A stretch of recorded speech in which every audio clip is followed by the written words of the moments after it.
Hello everybody, this is Freddy with FreddyCanFly, following up on the next video with AccuRc. Today we're going to be taking a look at a topic I keep getting asked about a lot, and that's going to be the actual model tuning and the setup within the simulator. AccuRc does a pretty good job of doing a preset or a default setup. However, I even find that every pilot has a little bit of something different that they like as far as different controls and fills. So they do give you the option, of course, to go in and program it out and make the model feel a little bit more to what you're used to flying.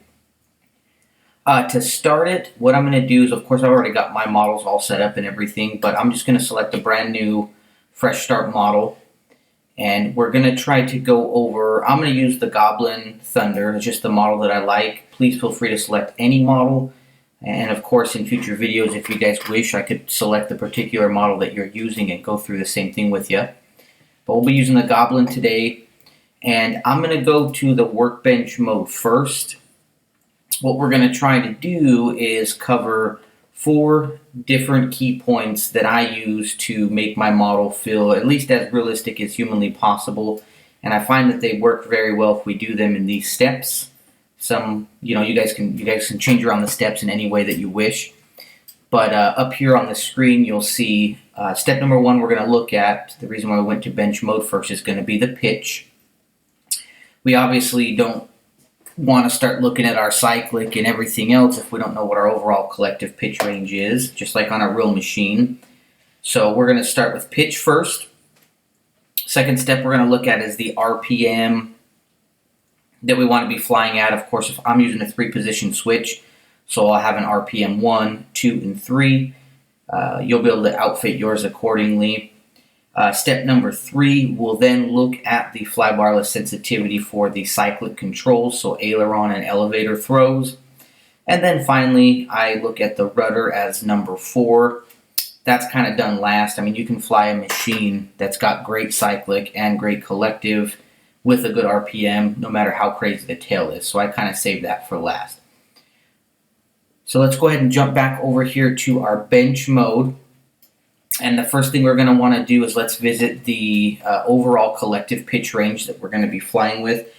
I don't believe in bench mode it matters if you have it in an idle up or not, as long as your pitch curves are linear. Mine's in throttle hold mode just because it's a standard practice. But let's go ahead and remove the canopy, just because for all intents and purposes I really like doing bench work with the canopy off. So let's make it feel a little bit more realistic that way. Now here's an important factor. You'll notice here we've got our pitch gauge toggle. And right up here at the top of the screen it tells us what our pitch range is. If you disable this, that number goes away and this whole process becomes a waste of time. So make sure that this is toggled on. Now, just like in the actual flying mode, the on the bench mode allows us to adjust the parameters of the flybarless unit by actually clicking on the unit itself, whereas in the flying mode, which we'll go over here in a few minutes, it's got it set more on an inlay on the left-hand side. So since we're looking at our collective pitch range, that'll be within our flybarless unit. They've got it labeled right here. You can see where it says flybarless, the AH720. First thing that I would like to go over, though, before we look at that collective pitch range, is setting up this part first. Don't worry about anything down here. We will get to that. But these guys right here. Gyro mode, of course, I'm going to leave on normal. I have no idea what active stability does yet, but if that's something we want to learn more about, I can make a future video for, but I'm going to leave that normal. Now, preset modes, just like, the Beast X and every other kind of flybarless unit out there, they allow preset modes. 3D probably being the most aggressive, acrobatic, sport, let's tone it down a little bit, and beginner, we've got our training wheels on. So selecting each one of these individual preset modes is going to also adjust the way everything else feels. Take in mind you can go in and readjust afterwards. But what I recommend doing is looking at yourself as a pilot. What are you trying to do? What are you trying to accomplish? And how do you fly in real life? If you're out there actually flying a real machine every single day, I would still recommend, honestly, starting on the 3D setting because it's going to give you the most realistic feeling as far as sensitivities. But if you're really looking to just learn, study orientations, and understand your machine as much as possible, I'd say play around in more of the sport to acrobatics or aerobatics, however they pronounce that. I honestly feel like beginner setting, I don't care if you just picked up a Heli today, it's not that useful, because when you dull your senses that much, you're going to get used to it and develop a pattern, and then when you pick up a real machine, it's going to be way too sensitive and it's going to freak you out. So stay within these three parameters. That's my recommendation. As always, feel free to do whatever it is that you feel appropriate, but I'm going to leave mine on 3D for now. Moving forward from there, again, we'll get into these things here in just a couple minutes, but we're looking at collective pitch for now. So up here at the top, you've got all of your different configurations. M2, M3, M4, so to speak. T, of course, being for tail. Let's jump over here into the M2 setting real fast. It's going to have our gain values for aileron and elevator. Again, don't disturb for now. What we want to look at is collective throw 1, collective throw 2. And most of you out there that are watching this have probably programmed a fly-barless unit a time or two in your day. So you'll usually realize that there's a full stick setting and a full low stick setting for your collective. Beast X, the V-bars, all that stuff, the icon. So essentially, if we were to be a mid-stick, let's see if we can get it dialed in on there. Pretty close, I guess. We'll leave it there for now. Let's go full stick first, so throttle all the way up. And this should be the same, I would assume, if you're mode 1 or mode 2. But in this case, you could just actually play around and figure out. So you'll notice here, if I'm throttle all the way up, I know you can't see my actual radio, but I've got this here to guide me. You can see I'm collective all the way up. Right now I'm flying a 13.2, at least that's what the simulator reads out. And I'm at 70% over here on collective throw 1. And collective throw 2, full negative, 13.2. So the software is calibrated very well. If you're seeing an inconsistency in these numbers, maybe revisit calibration for the radio. That might be a good place to start. But anyways, let's go back to the top. I usually do not fly anything above a 13, to be honest. I mean, if you have a really souped up machine and you're a sport or a competition flyer, and you're out there really trying to please the crowd, you want that extra torque and stuff, feel free. I think it's a bit excessive, at least for my taste. I usually fly about a 12.5. So I'm going to bring this number down a little bit until we get to a 12.5. That's a 12.4. So it looks like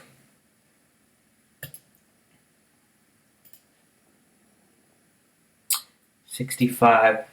So what I usually like to do is, you'll notice it changes a little bit at a time. So at 66%, it lands me at a 12.5 positive. That's my number right there. Let's drop it down. Same thing. I should be able to match this, to be honest. Let's just drop down to 66. And struggling a little bit to find us. Let's go up one. I'm going to match them either way, to be honest, guys. Sometimes the sim might lag a little bit. Basically, right now, between 66% and 67%, I'm going from a 12.4 to a 12.6, so it's kind of skipping. But if I reset my radio here, let's see if that changes. 12.5, 12.4. Let's try bumping it one. And we get a 12.5, 12.6. So calibration isn't exact, so I'm going to match them. Let's be safe. Let's keep those at 66%. And that's really all you guys got to worry about at this point. So that right there is step 1. That'll be the collective pitch setup portion on the machine.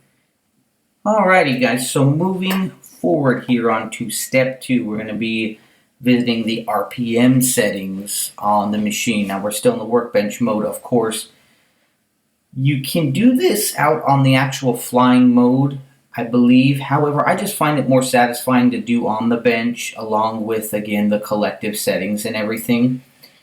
And what you got to do, since this one, of course, is electric, we're not looking at using a standalone governor model at this point in time, but we're looking at the electrics. So what I would do is go and click on said electronic component. At this point in time, it's my Contronics Cosmic. Now, as always, guys, when you're looking into this, you can adjust some of your electronic speed controller and or governor features within here. The only one I think you would ever really mess with is the slow start feature or the fast start. I mean, who doesn't love a slow start, right? You can be an idle 1 or idle 2, come out of hold, let her wind up nice and slow. There's really no reason not to. So, however, everybody wants their own preference, so that's why AccuRc gives you such a selectability. Now let's visit these 3 values down here. Again, in my particular case, I have a 3-position switch, so I'm going to have a normal mode, an idle up 1, and an idle up 2. And in case that gets confusing because it's off here, RPM 1 would be normal, RPM 2 idle 1 or flight mode 1. Idle 3 would be your highest head speed, flight mode 2, however you want to word that, badass 3D mode, go for it. I don't use normal mode that often. I feel like most pilots really don't these days. In Nitro, you may for landing and taking off and whatnot. So I usually just leave that to a defaulted value, which is at 1400. It defaults it based on the model size, of course. The bigger your model, usually the lower the RPMs are. The smaller your model, the higher, and so forth. But it is also important to understand things like gear ratio and certain RPM settings. You don't want to get unrealistic. I mean, this simulator will let me take it from 2050 up to 2500, which I think is possible, but would probably rip the machine apart. So make sure you guys try to stay within realistic parameters. If you don't know what you're shooting for, consult your manual for the machine. Maybe reach out to some other heli pilots and things like that, because it is hard to say. Every model has different gearing and everything else. However, I digress with that. Let's move forward on here. So right now it's got me at a 1400 in normal, idle 1 17, idle 2 2050. For my particular liking within the simulator itself, again, I really never use this. I'm just going to leave it alone. My idle up 1, which I like to play around with because it gives you a softer dampening on the head, a lower RPM. It really lets you dial in on how the collective feels. If you can fly badass 3D with a low RPM, that's nothing more than pure skill, because what you're doing is keeping that rotor disc from overloading while also performing your amazing acrobatic stunts and feats and whatnot. So 1700 is a little low for me, typically on a 700 class model. I mean, nitros, electrics, etc. 1750 and above. I'm going to go ahead, sorry, my radio's yelling at me here. I'm going to go ahead and bump this one to 18, and we'll try it out. Again, right now we're in experiment mode, so let's see how everything feels. We'll go 18 here, and instead of 2050 on this one, we'll go 100 increase. I'm going to go 2150. Now, things like this can be achieved with different gear ratios and whatnot, but again, this is a simulator. We're not building a real-life model. So we got that all applied on there. Boom. Let's go ahead and let's hit apply as long as we're happy with our numbers.